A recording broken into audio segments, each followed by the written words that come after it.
This is the War Brief Daily for May 25th, covering the Russia-Ukraine theater. Tonight we're tracking three major updates.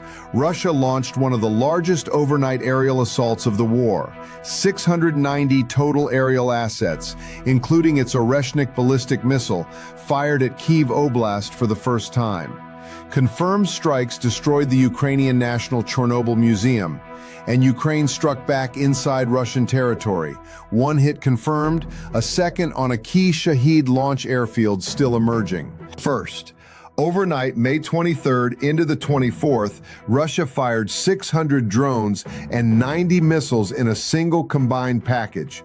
Russia also deployed its Oreshnik intermediate-range ballistic missile, launched from Kapustin Yar in Astrakhan Oblast, striking the Bila Tserkva district in Kyiv Oblast.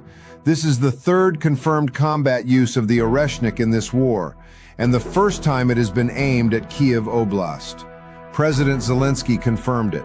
The day before the strike, Ukrainian, European, and U.S. intelligence all warned that an Oreshnik launch appeared to be in preparation. Ukraine knew it was coming. It could not stop it.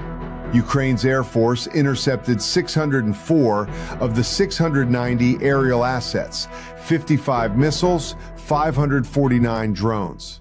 19 additional missiles failed in flight, a 91% intercept rate, and still, 4 civilians killed, over 90 wounded across Ukraine.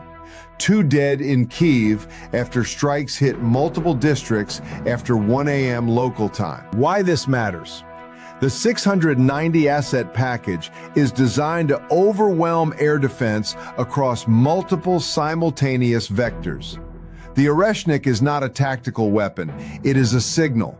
Russia is escalating the weapon systems it deploys toward the Ukrainian capital region. Each Shahed drone costs Russia $20,000 to $50,000. Each Ukrainian interceptor runs up to $500,000. At 690 inbound assets in one night, Russia is deliberately attriting Ukraine's defensive budget. Second, the overnight strike produced the most extensive cultural damage in Kyiv since the full-scale invasion began. Confirmed, the Ukrainian National Chernobyl Museum was destroyed by a direct missile strike.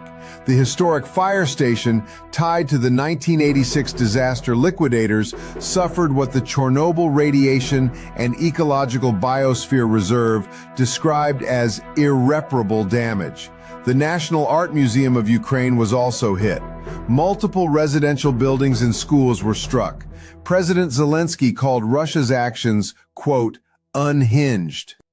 Third, Ukraine continued its deep strike campaign inside Russia.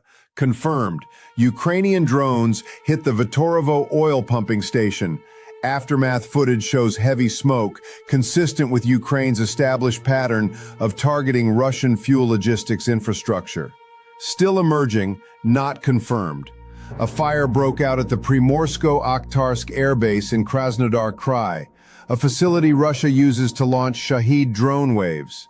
The Kuban partisan movement claimed the strike. NASA firm satellite data confirmed abnormal heat activity at the location at the time of the claim. Ukrainian official channels have not confirmed attribution. If this holds, Ukraine struck the same airfield that launched drones toward Kyiv that same night. Watch. The official Ukrainian Air Force damage assessment, Western government responses to Russia's Oreshnik deployment, satellite imagery of the Bila Tserkva impact zone, and whether Ukraine officially claims Primorsko-Akhtarsk. On the ground, no confirmed territorial changes in 24 hours, but Russian pressure continues in Donetsk, Kharkiv, and Zaporizhia. Those are your key updates for May 25th. This is the War Brief Daily.